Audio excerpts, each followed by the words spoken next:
In this video, we're going to simplify the fraction 11 over 20. We'll explain how to check for common factors and determine if a fraction is in its simplest form.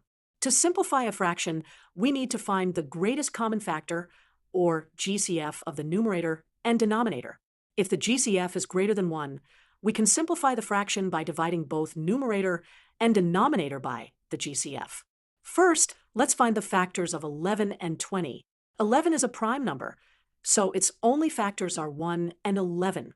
For 20, let's list down its factors. Second, we check for common factors. The only common factor is 1. Therefore, the GCF of 11 and 20 is 1, which means the fraction 11 over 20 is already in its simplest form. To verify, let's look at the visual representation of the fraction. Visualizing the fraction as a part of a circle or any other shape will help us understand how the numerator relates to the denominator.